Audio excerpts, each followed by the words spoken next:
बच्चों, let's read the question. The question says that we have to match the column. Column 1 contains sin square x plus 2 sin x cos x minus 3 cos square x is equal to 0. 5 sin square x plus root 3 sin x cos x plus 6 cos square x is equal to 5. Sin x plus 7 cos x is equal to 5. 4 sin square x plus 15 sin x cos x plus 9 cos square x is equal to 0. And column 2 contains tan x is equal to minus 1 upon root 3, tan x is equal to 4 upon 3, tan x is equal to minus 3, tan x is equal to minus 3 upon 4. इस question में column 1 के elements को column 2 के elements के साथ match करना है। बहुत ही सिंपल सा क्वेश्चन है। पहले हम की कॉन्सेप्ट लिख लेते हैं। की कॉन्सेप्ट, पहला की कॉन्सेप्ट है sin x upon cos x जो है वो tan x के इक्वल लिख सकते हैं, और cot x जो है वो cos x upon sin x के इक्वल होता है। दूसरा, अगर एक square plus b x plus c is equal to 0 का फॉर्म है, तो यहाँ से x की वैल्यू आती है minus b plus minus under root b square minus 4ac upon 2a। इन दोनों की कॉन्सेप्ट्स को यूज करके इस क्वेश्चन को सॉल्व कर लेते हैं। तो पहला जो ए पार्ट है वो ए पार्ट क्या है? पहला ए पार्ट है sine square x plus 2 sine x cos x minus 3 cos square x is equal to 0। पूरे एक्सप्रेशन को डिवाइड कर देते हैं कॉस स्क्वायर एक्स से, divide by cos square x. तो sine square x upon cos square x क्या हो जाएगा? tan square x plus 2 sine x cos x upon cos square x. एक कॉस एक्स कैंसिल आउट हो जाएगा तो sine x upon cos x बचेगा tan x minus 3 is equal to 0। अभी ये tan एक्स में एक क्वाड्रेटिक आ गया तो इसको लिख सकते हैं tan square x plus 3 tan x minus tan x minus 3 is equal to 0। tan x common लेंगे तो ये हो जाएगा tan x plus 3, minus 1 common लेंगे तो tan x plus 3 is equal to 0। तो यहाँ से दो फैक्टर्स आ जाएंगे, tan x माइनस 1 और tan x plus 3 is equal to 0। तो यहाँ से दो वैल्यूज आ जाएंगी tan x की, 1 और माइनस 3। अगर आप ऑप्शन में देखेंगे, मतलब कि कॉलम 2 में देखेंगे, तो tan x is equal to minus 3 R option में, आर कॉलम 2 के आर ऑप्शन में दे रखा है।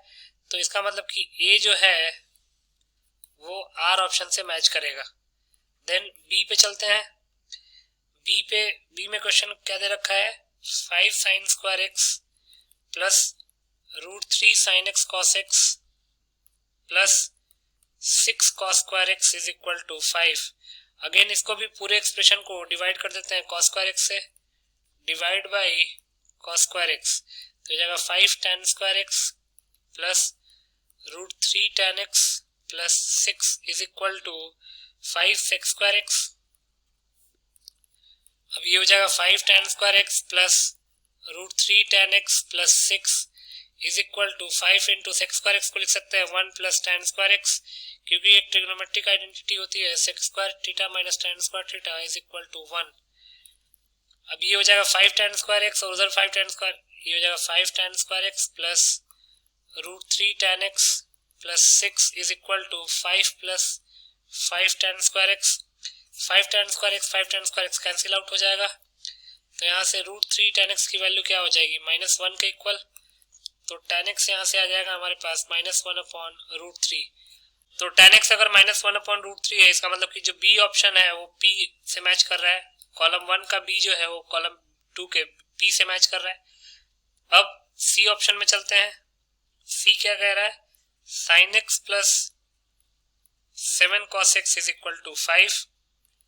तो यहां से साइन एक्स को क्या लिख सकते हैं? 2 tan theta upon 2 upon 1 plus tan square theta upon 2 plus 7 into इसको लिख सकते हैं 1 minus tan square theta upon 2 upon 1 plus tan square theta upon 2 is equal to 5। Sine 2 theta का फॉर्मूला होता है 2 tan theta upon 1 plus tan square theta, और cos 2 theta का formula होता है 1 minus tan square theta upon 1 plus tan square theta. अब 1 plus tan square theta upon 2 का LCM ले लेते हैं। तो 1 plus tan square theta upon 2 का एलसीएम लेंगे तो ऊपर क्या बचेगा? 2 tan theta upon 2 plus 7 minus 7 tan square theta upon 2 is equal to 5। अब tan थीटा अपॉन 2 को m मान लेते हैं, तो हो जाएगा 2m plus 7 minus 7m square is equal to 5 plus 5m square. ये हो जाएगा 12m square minus 2m minus 2 is equal to 0। तो ये हो जाएगा 12m square plus 4m minus 6m minus 2 is equal to 0। तो 4m कॉमन ले लेंगे तो ये हो जाएगा 3m प्लस 1 माइनस 2 कॉमन ले लेंगे तो हो जाएगा 3m plus 1 is equal to 0। तो यहाँ से 4m माइनस 2 और 3m प्लस 1 दो फैक्टर्स आ जाएंगे इज इक्वल टू 0। तो यहाँ से m आ जाएगा 1/2 और दूसरा आ जाएगा माइनस 1/3। m हमने tan थीटा अपॉन 2 को माना हुआ था, तो tan थीटा अपॉन 2 की वैल्यू आ जाएगी 1/2 और माइनस 1/3। तो corresponding to tan theta upon 2 is equal to 1/2 tan theta निकालते हैं तो इसको लिख सकते हैं 2 tan theta upon 2 upon 1 minus tan square theta upon 2। तो जाएगा 2 इंटू 1/2 अपॉन 1 माइनस 1/4। तो ये 1/3/4 हो जाएगा, that is 4/3 and corresponding to tan theta upon 2 is equal to minus 1/3। इसमें tan थीटा क्या आ जाएगा, tan theta will be equal to 2 tan theta upon 2 upon 1 minus tan square theta upon 2। अब tan theta upon 2 को minus 1/3 put कर देते हैं तो जाएगा 2 into minus 1/3 whole upon 1 minus 1/3 square. तो हो जाएगा माइनस 2/3 अपॉन 1 माइनस 1/9।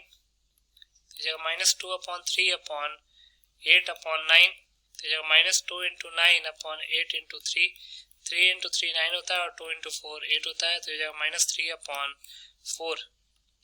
तो यहाँ से tan थीटा की दो वैल्यूज आ गई, 4/3 एंड माइनस 3/4, 4/3 एंड माइनस 3/4।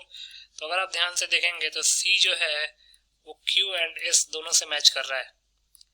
अब D ऑप्शन की तरफ चलते हैं। D ऑप्शन में क्या दे रखा है, 4 sin square x plus 15 sin x cos x plus 9 cos square x is equal to 0। इस पूरे इक्वेशन को cos स्क्वायर x से डिवाइड कर देते हैं तो ये जाएगा 4 tan square x plus 15 tan x plus 9 is equal to 0। तो इसको लिख सकते हैं 4 tan square x plus 12 tan x plus 3 tan x plus 9 is equal to 0। 4 tan x को कॉमन लेंगे तो ये जाएगा tan x प्लस 3 को कॉमन लेंगे तो ये जाएगा tan x plus 3 is equal to 0। तो ये जाएगा 4 tan x plus 3 multiplied by tan x plus 3 is equal to 0। तो यहाँ से tan x की दो पॉसिबल वैल्यूज आ जाएंगी, -3/4 एंड -3। तो यहाँ से लिख सकते हैं therefore D matches with R as well as S। तो यहाँ से लिख सकते हैं hence A matches with R, B matches with P,